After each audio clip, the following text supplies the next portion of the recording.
The French revolution and the idea of the nation. इसमें हम लोग फर्स्ट पार्ट कर चुके हैं। इसमें हम लोग देखे थे कैसे कैसे नेशनलिज्म का जो आइडिया था वो फैला। ठीक है, अब ये जो फ्रेंच रिवॉल्यूशन के बाद नेशनलिज्म की आइडिया आई, ये जो न्यूज़ था वो डिफरेंट सिटीज़ ऑफ यूरोप में पहुंचा धीरे धीरे।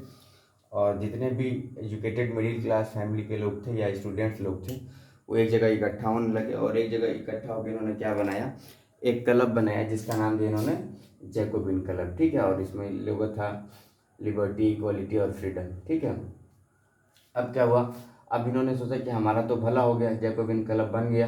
ठीक है, फ्रांस में क्या आ गई हमारे पास, डेमोक्रेसी टाइप आ गई, यानी मोनार्की ख़त्म हो गई।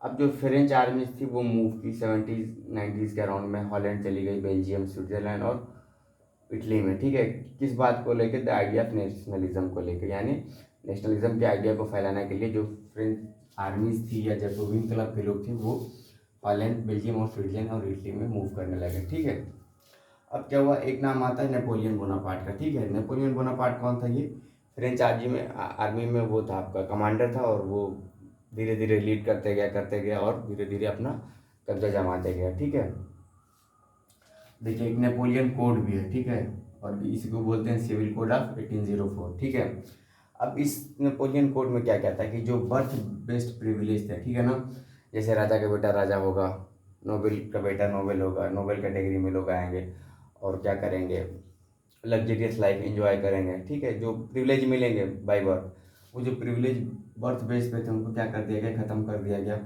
उसके बाद क्या लेके आया, इक्वालिटी बिफोर लॉ, यानी लॉ जो है वो सबके लिए इक्वल होगी, सब लोग कानून की नज़र में क्या होंगे, बराबर होंगे, और राइट टू प्रॉपर्टी आ गया। ठीक है, यानी अब लोग अपनी प्राइवेट प्रॉपर्टी भी रख सकते हैं, खरीद सकते हैं। ये कौन था, सिविल कोड 1804 में था, इसी को नेपोलियन कोड भी कहते हैं। और ये कहाँ कहाँ इम्प्लीमेंट हुआ, डच में, स्विट्जरलैंड में, इटली में, जर्मनी वगैरह में, जहाँ जहाँ पे फ्रेंच का कंट्रोल था। ठीक है, उसके बाद देखिए नेपोलियन, एक चीज़ और है, नेपोलियन अपने अच्छे कामों के लिए नहीं, बुरे कामों के लिए जाना जाता था, लेकिन फिर भी उसके बाद क्या था, वो बड़ा बेहतरीन एडमिनिस्ट्रेटिव था। ठीक है, तो उसने क्या किया कि जो एडमिनिस्ट्रेशन डिवीजन था उसको सिंप्लीफाई कर दिया। उसके बाद फ्यूडल सिस्टम को ख़त्म कर दिया। फ्यूडल सिस्टम में क्या होता था, कुछ ऐसे पिरामिड टाइप लोग होते हैं, यहाँ यहाँ पे बड़े लोग हैं, उसके बाद फिर नीचे वाले लोग हैं, फिर पीपल है, फिर पीपल यानी किंग वाले लोग हैं।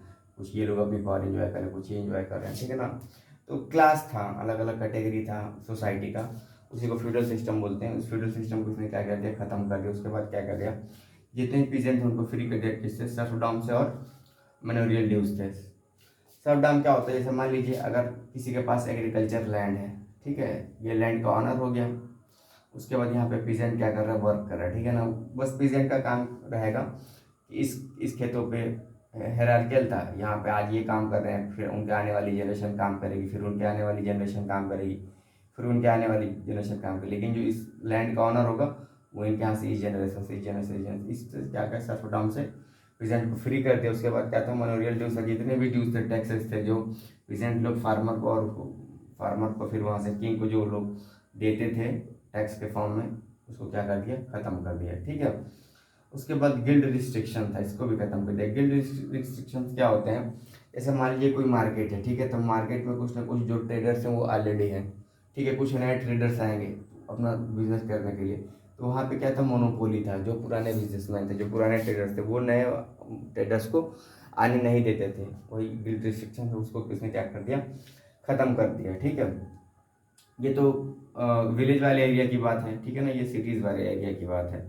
ठीक है, उसके बाद जो ट्रांसपोर्ट और कम्युनिकेशन था उसको क्या कर दिया, इन्हांस कर दिया, इम्प्रूव कर दिया। उसके बाद यूनिफॉर्म लाज, यानी सबके लिए कानून एक बराबर होगा। उसके बाद क्या कर दिया, स्टैंडर्डाइज कर दिया किसका, वेट एंड मेजर्स का। पहले क्या था, जैसे मान लीजिए यहाँ पे है फ्रांस में, यहाँ पे वही उसी सामान की क्वांटिटी क्या होती थी, 1 kg, यहाँ पे 1.5 kg, यहाँ पे कुछ, यहाँ पे कुछ, यहाँ पे कुछ, लेकिन सबका स्टैंडर्ड कर दिया। यानी जो सामान यहाँ पे 1 किलो रहेगा, वो भी सामान यहाँ पे भी 1 किलो रहेगा, यहाँ पे भी रहेगा, यहाँ पे भी रहेगा, यहाँ पे भी रहेगा। ठीक है, पहले क्या था कि अलग अलग स्टैंडर्ड थे, अलग अलग मेजर थे। उसके बाद क्या कर दी तुम, कॉमन नेशनल करेंसी लेके आए। ठीक है, अब ट्रेडर्स को दिक्कत नहीं थी, पता चला कि फ्रांस के एक हिस्से में अलग करेंसी है, दूसरे हिस्से में अलग करेंसी है। तो अब जब ट्रेडर्स मूव करता था ट्रेड करने के लिए, तो क्या करता था, अलग अलग करेंसी लेके चलता था। अब एक ही करेंसी लेके चलना पड़ता था, पड़ता है, ठीक है, क्योंकि कॉमन करेंसी हो गई। और जो वेट और मेजर्स हो गए सारे इक्वल हो गए, यानी जो वेट यहाँ पे रहेगा वो वेट यहाँ पे, वो ये यहाँ पे, वो ये यहाँ पे, ठीक है, ये बात हुई। उसके बाद आता है आपका ये सारी चीज़ें होगी। अब जब ये सारी चीज़ें होगी तो जो लोग थे ना वो नेपोलियन को क्या मानने लगे, भगवान टाइप मानने लगे, ठीक है। जैसे हॉलैंड हो गया, स्विट्जरलैंड हो गया, ये कंट्रीज हैं। उसके बाद ब्रसल में मिलान, ये लोग क्या करने लगे, जो फ्रेंच आर्मी थी उनका वेलकम करने लगे और क्या मानने लगे कि हरबिंजर्स ऑफ लिबर्टी है ये लोग। हरबिंजर्स ऑफ लिबर्टी का मतलब क्या होता है, स्वतंत्रता के अग्रदूत, यानी स्वतंत्रता लाने वाले लोग हैं, ठीक है।